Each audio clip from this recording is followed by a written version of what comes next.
지금 이 순간 여러분의 스마트폰 안에는 작은 칩 하나가 꽂혀 있습니다.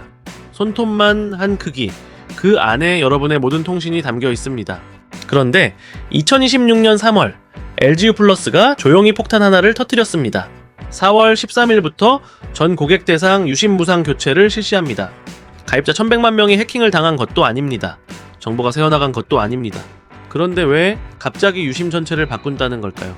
거기엔 15년간 아무도 제대로 들여다보지 않았던 비밀이 있었습니다. 여러분의 전화번호가 그 유심 안에 그대로 적혀 있었다는 것입니다. 2011년 LGU 플러스는 4세대 이동통신 LTE를 상용화합니다. 당시 엔지니어들은 중요한 결정을 앞두고 있었습니다. 새로운 식별번호 체계를 설계해야 합니다. 국제 표준도 아직 명확하지 않은데 기존 방식 그대로 쓰면 어떻습니까? 일단 그렇게 가죠. 그 한마디가 15년을 이어왔습니다. IMSI, 즉 국제 이동가입자 식별 정보, 영어로는 International Mobile Subscription, 유심에 저장되는 15자리 고유 번호입니다. 국가 코드, 이동통신사 코드, 그리고 가입자 식별번호로 구성됩니다. 단말이 네트워크에 접속할 때마다 이 번호로 인증을 받습니다. 이 번호는 절대 외부에 드러나서는 안 됩니다. 그래서 SKT는 완전한 난수로 만들었고 KT는 제조사 무작위 1년 번호를 씁니다. 아무도 숫자만 보고 사람을 특정할 수 없도록. 그런데 LGU 플러스의 eMS에는 고객의 실제 전화번호 일부가 들어있었습니다. 이 차이가 왜 생겼는지를 이해하려면 각 통신사의 역사를 봐야 합니다. 2G, 3G, 4G로 정석 경로를 밟았습니다. IMSI는 완전한 난수 기반, 번호만 봐서는 누구인지 알 수 없습니다. 마찬가지로 2G에서 3G를 거쳐 4G로 넘어왔습니다. IMSI의 유심 제조사 무작위 1년 번호를 씁니다. LG는 달랐습니다. 2G CDMA에서 3G를 건너뛰고 바로 4G로 넘어갔습니다.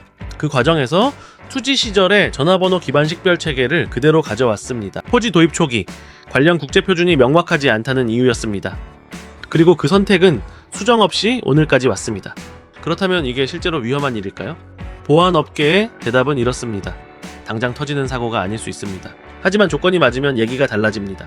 IMSI 캐쳐, 일명 가짜 기지국입니다. 차 한 대에 장비를 싣고 거리를 달리면 주변 스마트폰에 IMSI를 수집할 수 있습니다. 2026년 2월 프랑스에서 실제로 이 방식으로 스미싱에 악용한 사건이 재판에 넘겨졌습니다. 일반인이라면 위험 수위가 낮을 수 있습니다. 하지만 전화번호가 공개되어 있는 사람이라면 이야기가 다릅니다. 정치인, 고위공직자, 대기업 CEO, 연예인 등 전화번호를 알고 있는 누군가가 IMSI를 포착한다면 이동 경로를 추적할 수 있습니다. 그리고 더 넓게 보면 이미 어딘가에서 개인정보가 유출된 경험이 있는 분들, 그 유출된 정보와 IMSI가 결합되는 순간 단순한 번호 하나가 추적 도구가 됩니다. 1100만 명이 그 가능성 안에 있었습니다. 이 문제의 뿌리를 더 깊이 파고 들어가 보게 됐습니다.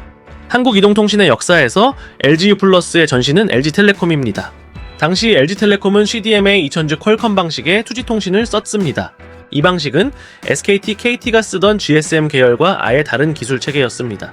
GSM 계열은 3G, WCDMA를 거쳐 4G LTE로 자연스럽게 진화했습니다. 그 과정에서 IMSI 설계 방식도 국제 표준에 맞게 정비됐습니다. 하지만 LGU 플러스는 달랐습니다.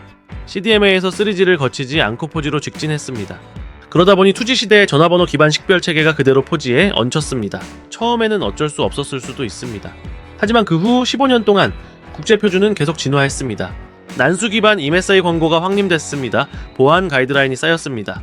그래도 구조는 바뀌지 않았습니다. LGU 플러스는 이렇게 말합니다. 규정 위반이 아닙니다. 틀린 말이 아닙니다. IMSI를 난수로 구성하라는 기준은 강제 규정이 아니라 권고 수준에 가까운 법을 어긴 것도 아니고 국제 표준을 명백히 위반한 것도 아닙니다. 그런데 여기서 핵심 질문이 나옵니다. 규정이 없으면 해도 되는 걸까요? 보안 전문가들은 이 문제를 단순한 정보 유출이 아닌 구조의 문제로 봅니다. 이기혁 중앙대 융합보안학과 교수는 이렇게 말합니다.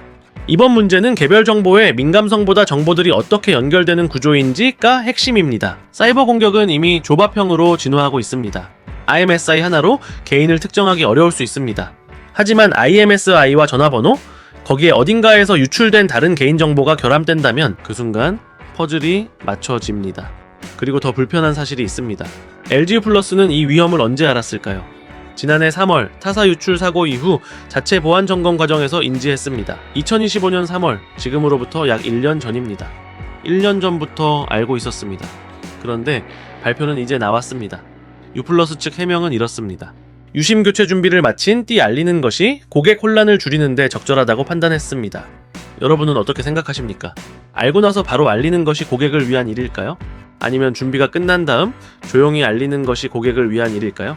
이 사건은 이제 단순한 보안 이슈를 넘어 산업 전체를 흔들고 있습니다.